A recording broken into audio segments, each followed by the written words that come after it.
भारत में कोरोना की बढ़ती रफ्तार को लेकर WHO भी चिंतित नजर आ रहा है। भारत में साप्ताहिक संक्रमण दर दरअसल 5% पार कर गई है। 5% संक्रमण दर होना चिंताजनक बात है, ये विश्व स्वास्थ्य संगठन ने माना है।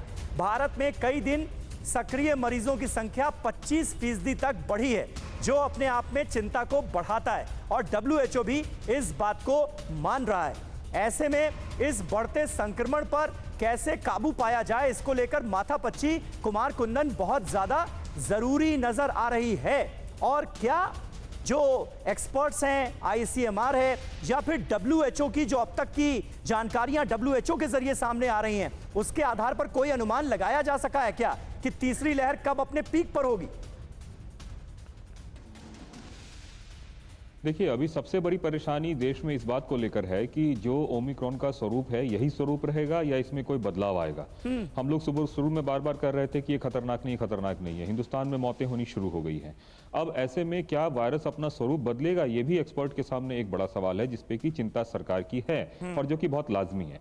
जहां तक बात पीक और नॉन पीक की बात है, तो कई सारे आंकड़े ऐसे कहते हैं कि जनवरी के एंड तक जो है इसका पीक होगा और उसके बाद बहुत तेजी से ये नीचे जाने लगेगा, जैसा कि विदेशों में देखा गया है। साउथ अफ्रीका इसका बेस्ट एग्जांपल है। लेकिन बड़ा सवाल यह है कि साउथ अफ्रीका में वेरिएंट का जो स्वरूप था, वही स्वरूप हिंदुस्तान की भौगोलिक परिस्थितियों में भी उसी तरीके से बिहेव करेगा कि नहीं, यह एक चिंता का विषय है।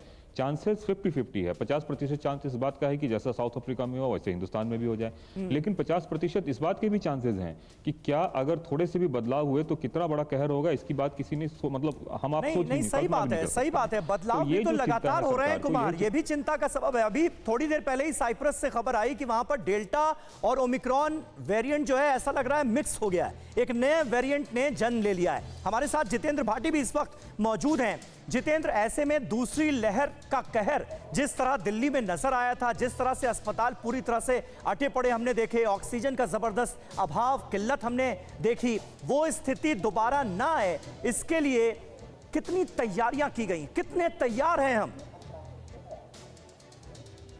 बिल्कुल, मैं अगर दिल्ली के लिहाज से बात करूं समीर, तो दिल्ली सरकार की तरफ से साफ तौर पे कहा गया, दूसरी लहर में आपने देखा होगा जो अप्रैल मई में आई थी, तो सबसे ज्यादा जो दिक्कत आई थी वो ऑक्सीजन की दिक्कत आई थी और ऑक्सीजन की वजह से बहुत लोगों की जान भी गई थी और ये मामला कोर्ट की दहलीज तक ही पहुंचा था। इस बार जो है उसकी निर्भरता कम किया गया। साथ ही साथ दिल्ली सरकार की तरफ से एक और काम किया गया है, वो ये कि 53 जो बड़े अस्पताल हैं दिल्ली के, छोटे बड़े सबको मिला करके, उन बड़े अस्पतालों में ऑक्सीजन के जो LMO जो सिलेंडर्स होते हैं, जिनके अंदर वो लिक्विड गैस को, ऑक्सीजन को रखा जाता है, उससे एक टेलीमीटर होगा जो कि सचिवालय में एक वार रूम बनाया गया है।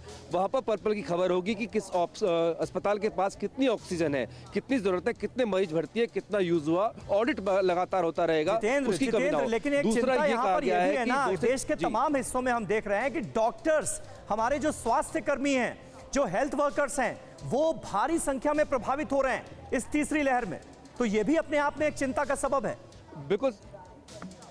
बिल्कुल समीर, इस बात का जवाब हमने दिल्ली के स्वास्थ्य मंत्री सत्येंद्र जैन से लिया। हमने पूछा कि तकरीबन 1000 के करीबन जो है, इसमें डॉक्टर्स हैं, हेल्थ केयर वर्कर्स हैं, टेक्नीशियन हैं, वो लोग जो हैं वो इससे प्रभावित है। तो उन्होंने कहा कि 2 लाख के करीबन हमारे पास में हेल्थ केयर वर्कर्स हैं, उन पे खास फर्क नहीं पड़ेगा और ज़्यादातर जो लोग हैं उनके साथ हल्के लक्षण हैं, वो होम आइसोलेशन में है और भी हेल्थ केयर वर्कर्स को तैयार किया जा रहा है। कहीं ना कहीं दिल्ली सरकार का ये कहना है कि उनकी तैयारी पूरी है। इससे अगर 5 गुना ज्यादा भी मामले आते हैं, जैसे आज का जो खुद मुख्यमंत्री ने बताया कि 22,000 के आसपास का आंकड़ा रहेगा और संक्रमण दर जो है 20% को पार कर चुकी है, उसके लिए उनकी तैयारी है। लेकिन उन्होंने यही कहा कि सतर्कता बरतिए और कल इस पर अहम बैठक, DDMA की अहम बैठक है, जिसमें कि दिल्ली के मुख्यमंत्री केजरीवाल बिल्कुल मंथन का वक्त है और सख्त कदम उठाए जाने की जरूरत है। और दिल्ली में तो कहा यह जा रहा है कि अभी कोई दिक्कत नहीं है, लेकिन पश्चिम बंगाल की CM ममता बनर्जी ने प्रधानमंत्री नरेंद्र मोदी के साथ जो वीडियो कॉन्फ्रेंसिंग मीटिंग हुई, उसमें इस मुद्दे को उठाया, क्योंकि 20% से ज्यादा वहां भी संक्रमण दर हो गई और भारी संख्या में डॉक्टर्स पश्चिम बंगाल में भी अफेक्टेड हैं कोरोना से।